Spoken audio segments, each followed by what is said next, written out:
So now we are going to see game 4, which is part of a match between Steinitz and Andersen.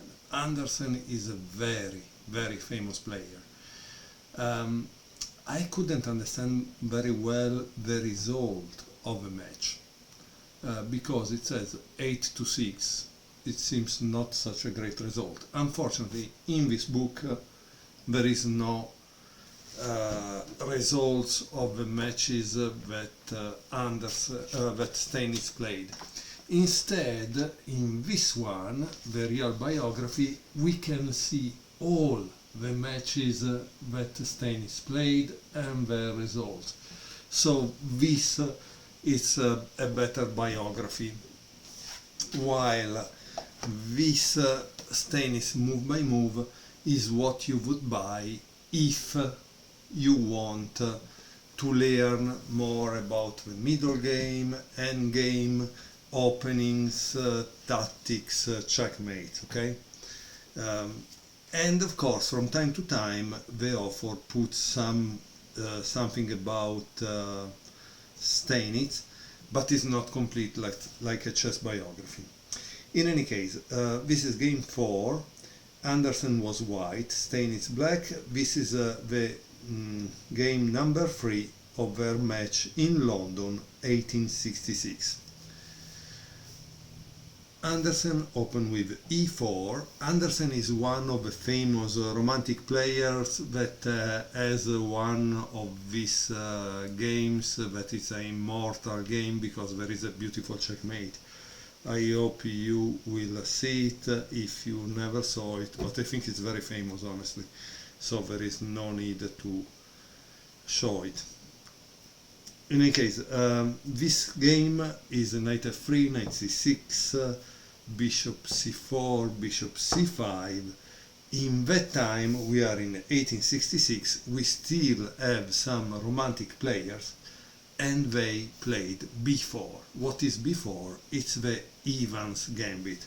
The Evans Gambit is named after Captain Evans, a ship captain who invented this gambit while going around and probably playing by correspondence games, I think. Steinitz takes. So it's the gambit accepted. There are also, if I'm not wrong, there is bishop b6 is a possibility, right? c3, bishop c5, d4, e takes d4. At this point, a gambit is made to gain time. So you give up pawns to gain in development and attack the enemy king.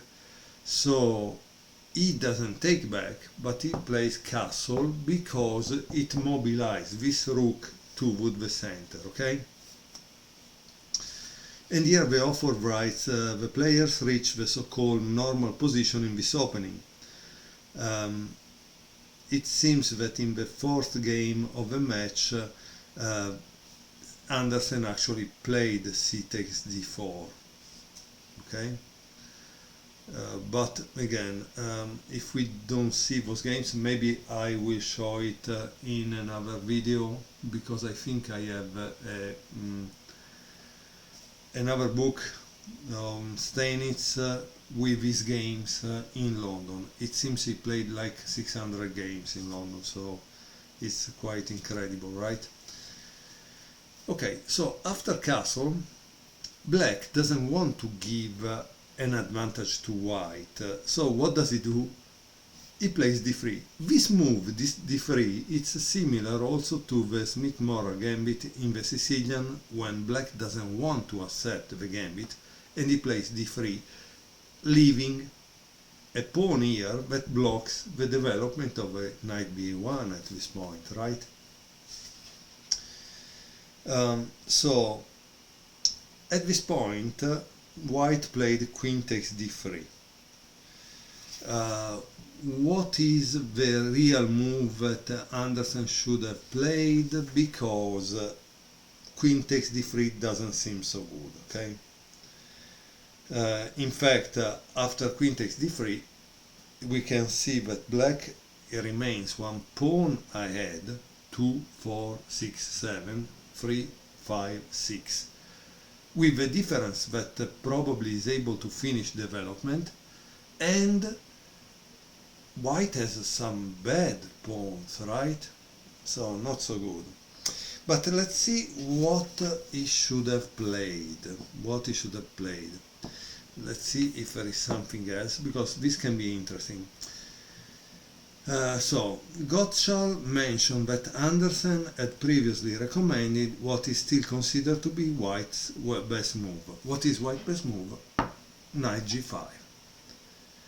And if now black goes on knight h6, white continues with knight takes f7, knight takes f7, bishop takes f7, king takes f7, and now queen h5, check, right? g6, boom, and this is gone. Now d6, queen d5, bishop e6, queen takes d3, rook e8, and f4, king g8. Here it says which regains the gambit pawn and leaves white with much livelier play on the king side. So he has a kind of attack on the king side. However, we must still notice that he's still behind in development. But let's see what the author said. He says, that said, it should be stressed that even if white is objectively a little better, after this there remains a game to be played. Gottschall fails to suggest why Andersen didn't play this way. Might Andersen have feared another of Steinitz's inventive opening twists? So, being a match, obviously, probably Andersen was afraid that Steinitz was preparing, knew this continuation, and found something that Andersen didn't think of. In that time, unfortunately, there were no engines, so they had really to think hard and base themselves on their own notebooks and opening theory. Let's return back to the game. So we were in this position, and Andersen, instead of playing his own move that considered the best, played this queen takes d3, probably to avoid Steinitz's home preparation. How does the game continue after this move? It continues with d6, opening the diagonal for the light square bishop, bishop g5, knight g e7, knight b d2, h6, bishop h4, and castle on the king side. Knight b3, attacking the bishop c5, bishop b6, h3 to avoid probably bishop g4, and bishop e6. Black has a comfortable game and now prepares to develop his queen on d7. Okay? And centralize his rooks, possibly followed by an eventual simplifying exchange of light squares bishop. White continues with rook a d1, queen d7, bishop d5, knight g6, bishop g3, rook a e8. And now there is c4. Andersen may have been unable to build up any serious pressure, but has nevertheless played his early middle game hand about as well as he possibly could have done. What has he been up to? Answer: White has made a virtue of control d5. By occupying it with his light square bishop, maintained by pawns on e4 and c4, recognizing, however, that black's extra pawn counts at least a little more than white's compensating control of central space. White is concentrating on making it as difficult as possible for black to activate his own, rather more hem-in forces. Okay, so white has a space advantage. By playing his dark square bishop on g3, white has prevented any attempt by black's knight to occupy e5, without creating some compensating concession. White is a little worse, but fight. Okay, let's see what happens. Bishop takes d5, e takes d5, opening a file. Andersen keeps open the possibility of playing a potentially awkward c5. White might also have tried to muddy the waters by playing queen takes d5, so this one. And here it gives a line, okay? But it's not so good probably. So let's see what happens. Knight c, e5. This natural move isn't bad, but black had better. What was it? So what could black play at this point that was better? Here it says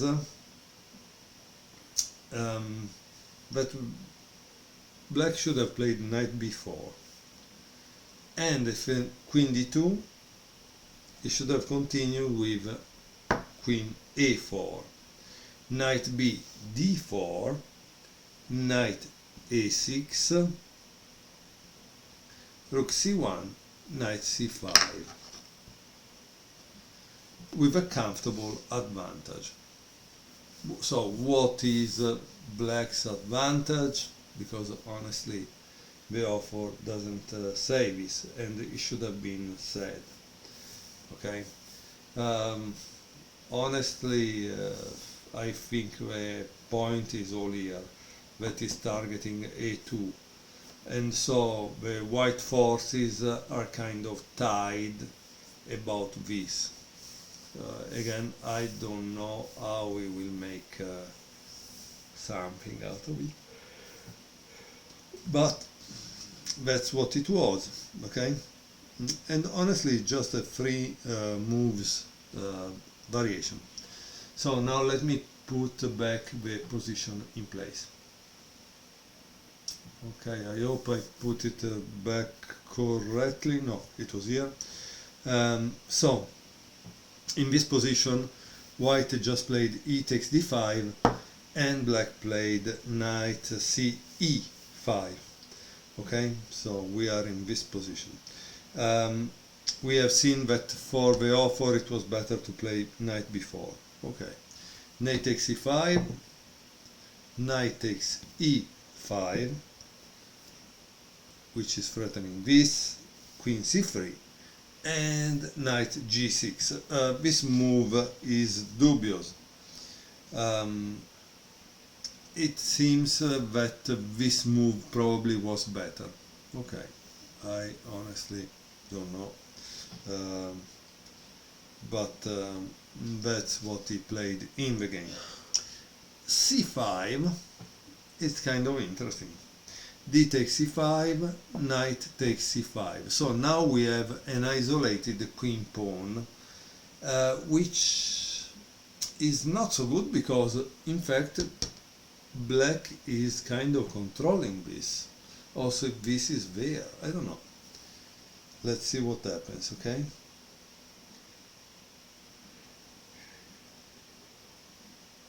So, black now plays queen f5.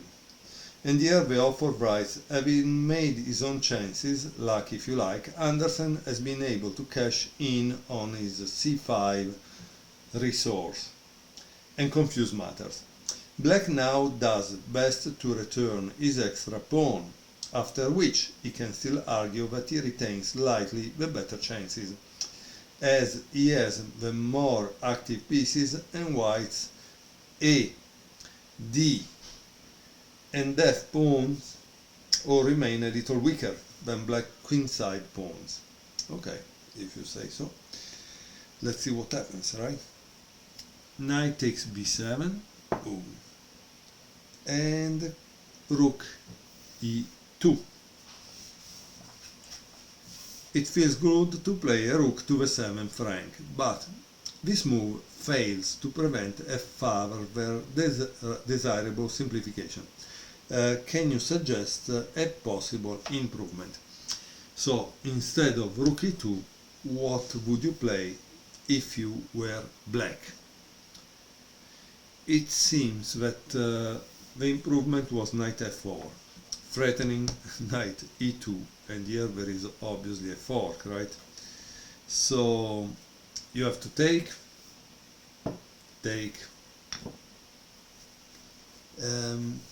after which white has no time to play for simplification, as in the game, by playing d6. That would be bad at this point, okay? Because after c takes, oops, knight takes, and we have rook e2, black's rooks simultaneously attack the f pawn and the a pawn with a clear advantage. Okay, interesting. Yeah, okay, so why this is a problem? Because of this. So that's the reason why that's kind of weak. Interesting move.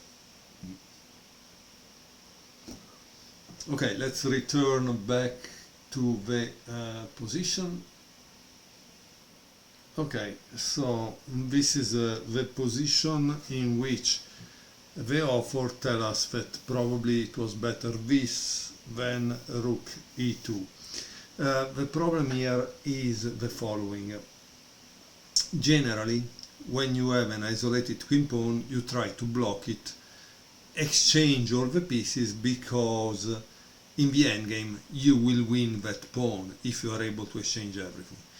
Here it seems is not so easy to make that happen, also with knight f4.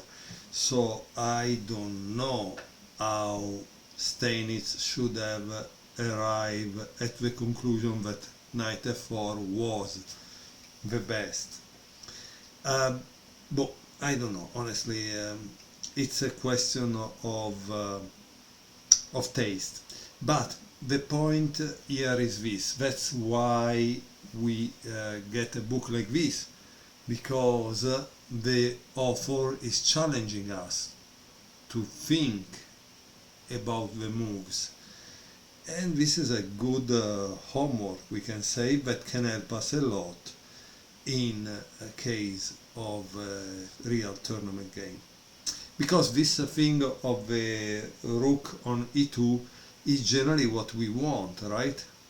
The rook on the 7th. But in this case, it seems maybe it's not so strong. Well, in any case, the game continues with d6, c takes d6, knight takes d6, and queen e6. After which there was a4, and here there is a strange move, in the sense that it's a dubious move, bishop d8.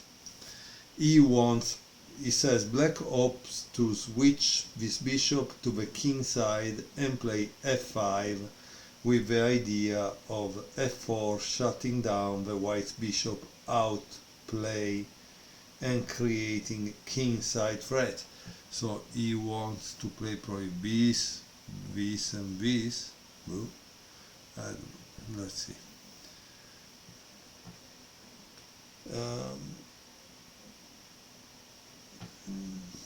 But as you can see, and this is what I was thinking, I mean, in the beginning, the author of this book says, oh, you see, Steinitz did a great thing beating Andersen 8-6.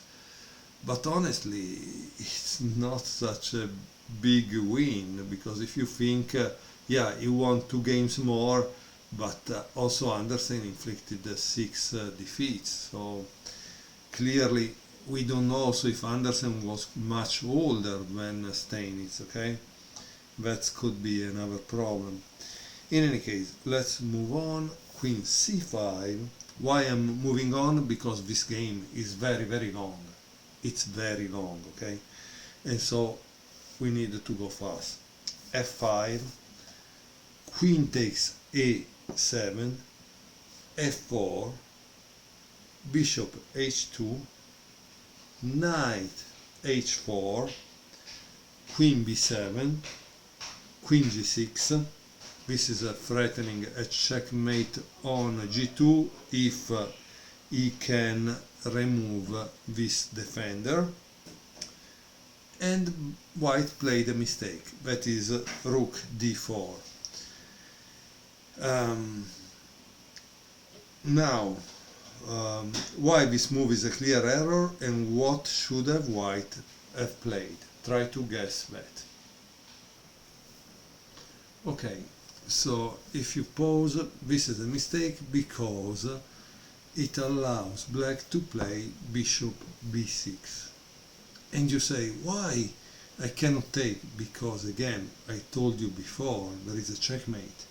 Okay, so what should have played white instead of rook d4? Well, it seems that honestly the author admits that he didn't find this move by himself but by a computer that said to play queen d5. And after king h8 to play this move. Now the problem is, would someone like to play this kind of move that clearly weakens the king side willingly? No. Generally these are things only that the computer can do, okay? But it's true that rook d4 is a problem because white can play, black can play that, right? And once he played that, what do you do? Because this is a problem, right? So in the game he played that move, he played back rook d1, showing that it was a mistake. At this point, Steinitz played rook e6. The thing is that here it says one thing. Steinitz keeps up the pressure, but might have won at once. By playing what? So instead of rook e6, what should have black played?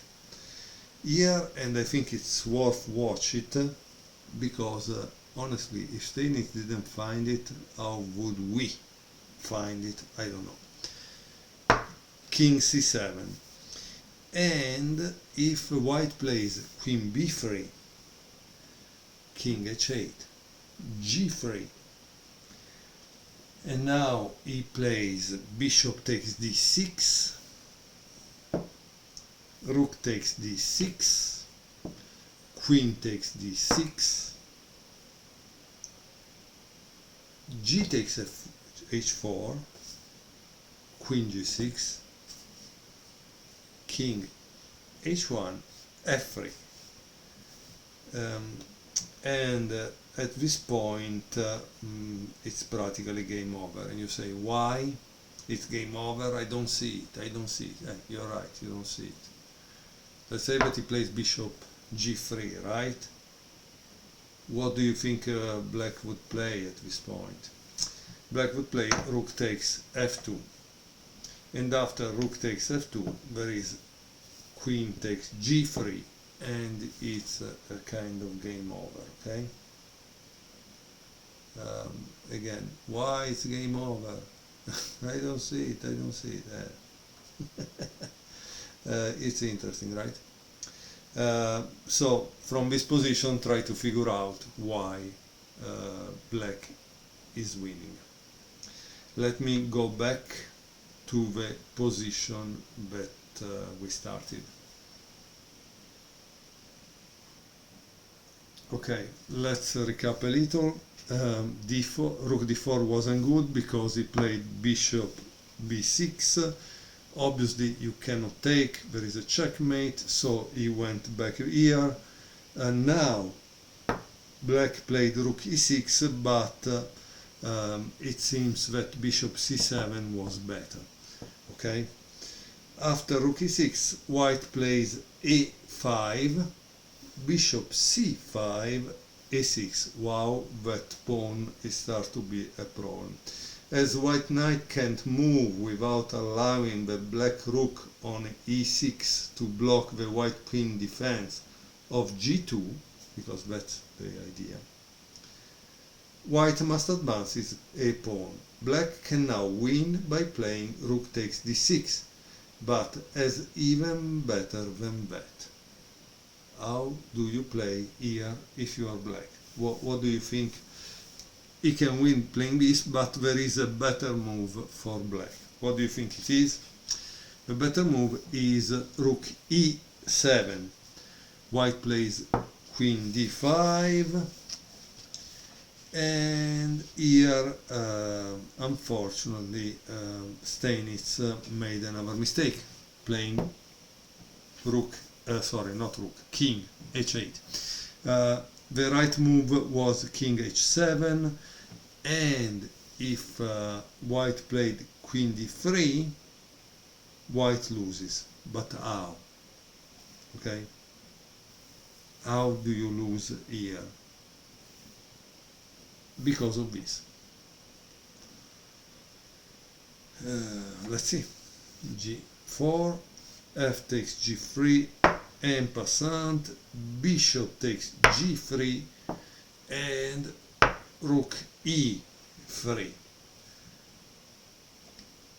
Knight takes f5, rook takes d3, rook takes d3, and knight takes f5, king h2, and queen takes a6, winning the game.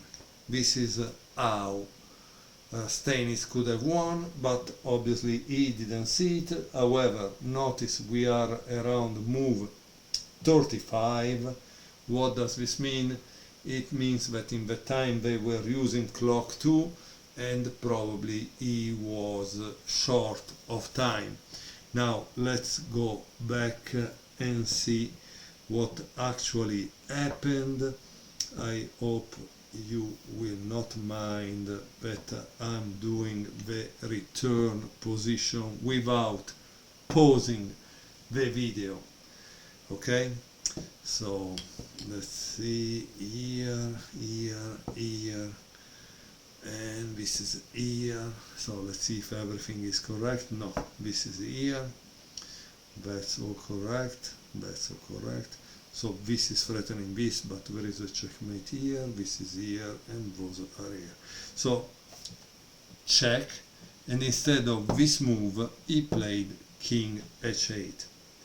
Okay, a7, bishop takes a7, rook f e1. Again, at this point he should lose. He says, let's see how he loses. Rook takes e1, rook takes e1, and here there is a mistake, king h7. Now Steinitz really sleep, mutual nervousness, tiredness, the ticking clock, and the tension of the occasion, not to speak of a game complexity, may well have got to both players over the last 10 moves or so. Andersen can now exchange queens and escape into a playable, if still unfavorable, endgame. Now, how should have Steinitz won from this position? What do you think he should have played instead of king h7? The answer is queen c2. Okay? Because there is a big pressure on f2, and of course he cannot play f3 without getting checkmated, no? So let's see what happens. Knight e4, rook e8, king f1, f3, g4, knight g2, bishop e5, rook takes e5, queen takes e5. You see, once the queen is not controlling this, boom, immediately. Queen c4, king g1, knight takes e1, and wins. So this is a line given by the author of this book that shows how black would win against white from that position. Now let's return back to that position and I will pause the video for a second. Okay, so we have seen that king h7 is a mistake because allows white to play queen e4 and exchange the queens, making a little more easier for white to play this endgame. Why? Because 3 pawns against 3 pawns. If you exchange all the pieces, it's a draw. So let's see what happened. Rook f6, knight b5, rook e6, queen takes, rook takes, knight takes a7, rook takes g2, king h1, and of course now you should have known, and as you can see, you can learn a lot of tricks, a lot of tactics watching just games from 100 years ago or more. Rook take h2, right? King takes h2, knight f3, king g2, knight takes e1. Now,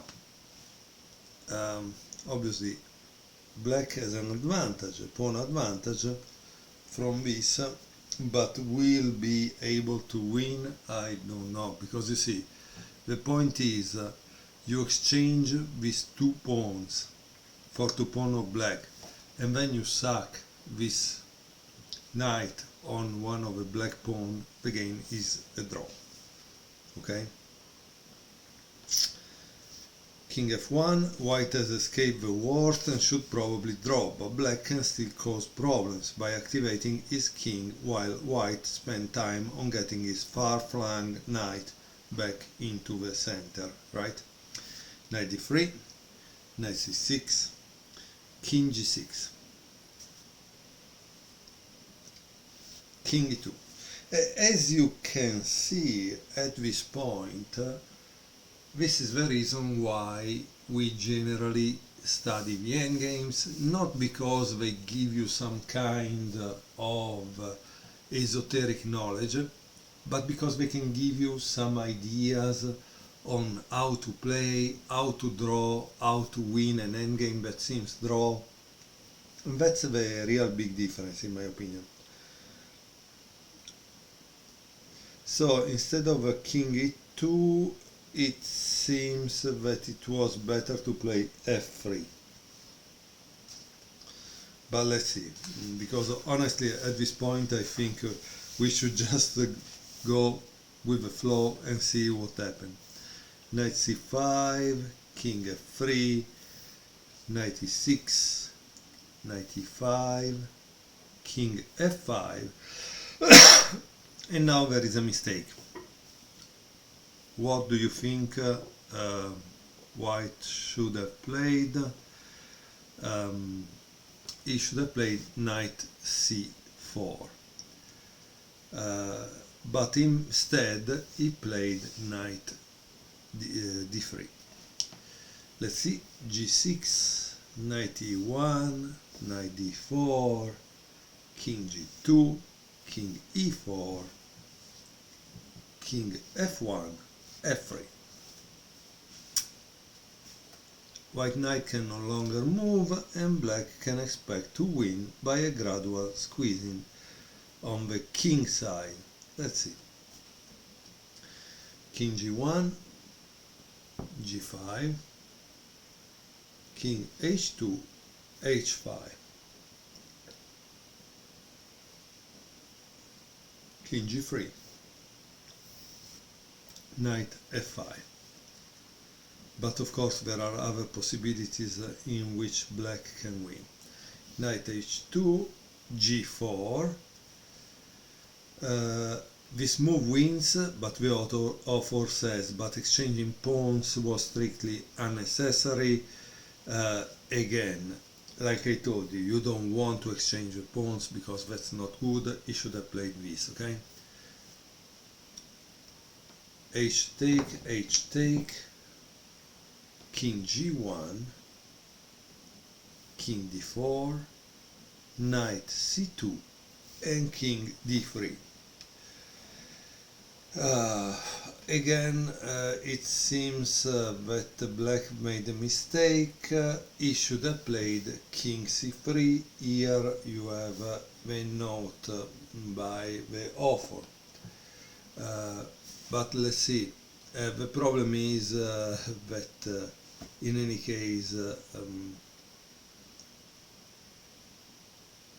white didn't play the right move, okay?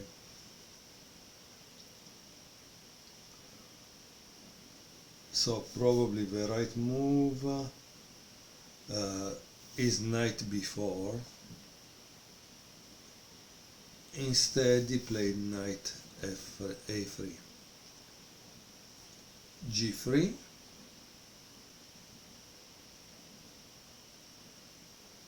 knight b5, and g2.